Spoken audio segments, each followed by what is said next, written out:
Motivation का ताल्लुक सिर्फ मोटिवेशनल वीडियोस या मोटिवेशनल किताबों के साथ नहीं है, बल्कि मोटिवेशन का ताल्लुक आपकी बॉडी की बायोलॉजी के साथ भी है।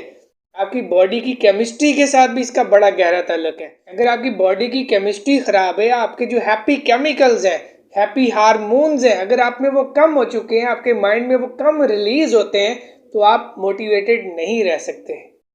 आपका ब्रेन, आपकी बायोलॉजी, आपकी स्पिरिचुअलिटी, इन तीनों का एक ही अलाइनमेंट में रहना बहुत ज़रूरी है। अगर ये तीनों मुख्तलिफ डायरेक्शन में जा रहे होंगे तो आपकी अपने साथ ही जंग चलती रहेगी। आपका अपना आप ही आपको आगे नहीं बढ़ने देगा। इसलिए रोज़ाना मोटिवेशनल वीडियोस की डोज ज़रूर लें, लेकिन उसके साथ साथ अपनी बॉडी की बायोलॉजी का भी ख्याल रखें। बायोलॉजी को बेहतर करने के लिए अपनी फूड को बेहतर करें, जंक फूड को अवॉइड करें। इस पे थोड़ी रिसर्च कर लें कि कौन सी फूड आपकी बॉडी के लिए बेहतर है। नेचुरल फूड जितनी ज़्यादा आप इस्तेमाल करेंगे, उतनी ज़्यादा आपकी बॉडी की बायोलॉजी इंप्रूव हो जाएगी।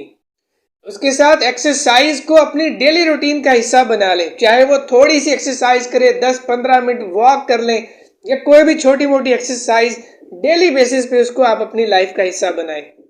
इसके अलावा इबादत और अदर स्पिरिचुअल प्रैक्टिसेस को अपनी लाइफ का हिस्सा बना लें, जैसे लोगों को माफ करना, शुक्रगुजार रहना, मांगने वाले को खुश होकर देना, मेहमान की खुशी से खिदमत करना, सर्व करना, अपने रिश्तेदारों और दोस्तों के साथ बेहतरीन ताल्लुक कायम करना।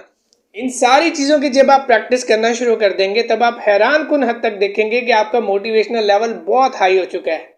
मुश्किल से मुश्किल हालात में रिलैक्स रहना, मोटिवेटेड रहना, अंदर से खुश रहना, ये चीज़ें आपके लिए रूटीन मैटर बन जाएंगी।